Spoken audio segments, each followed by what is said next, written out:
right, we got Brock here at the parts department here at Planet Nissan. Today we're going to show you how to replace key fob batteries on your Nissan. And as you can see here, you got two different styles of keys. You have your flatter, intelligent key here that you can find on a lot of the newer models. Then you also have the surfboard style that has been, how long has that been around? Gosh, at least 15 years, something like that, at least. Yeah.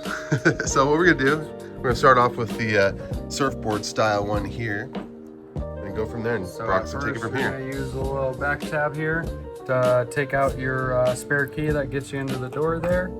And then on the back side here, some of the keys have two tabs, some of them only have one. You'll take your little flathead screwdriver here, and then I just pry to the outside, pop that side open, pry to the outside, pop that side open, and then just take a fingernail, run it across, and then it pops open like that.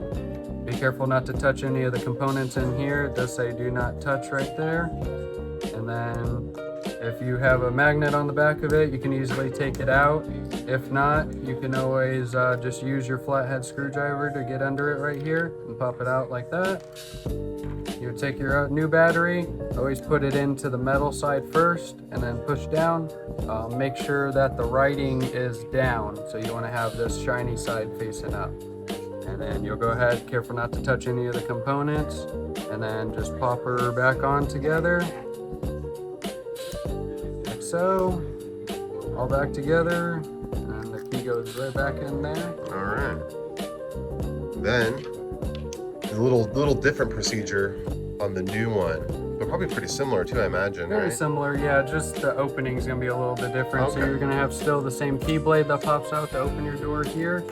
But then on this one, the tabs are a little bit more hidden. It's gonna be right above this silver piece right here. And then I still do the same procedure, pry to the outside. Same thing on this side, pry to the outside, and it should pop you open like that. You do wanna be a little bit careful of the gray, because they can break off if you're not careful. It is a little bit loose right there. So just be careful, again, not to touch the internal components. And it's gonna be the same procedure, magnet, or you can use your little flathead screwdriver to get under it. Take your shiny side, place it up, metal side first, and then just press it down like that. And then you'll be at the same procedure, putting it back together. Just kind of walk it around until it pops in, and you're all back together. And your key goes right back in there like so. All right. And of course, this is how you can do it yourself. Of course, if you want us to do it for you, you can always come down to the Planet Nissan's parts department here. Plus, you can buy other goodies for your car too, huh? Yes, sir. All right. All right, Brock, thanks so much for helping out today. Of course. Have a good day.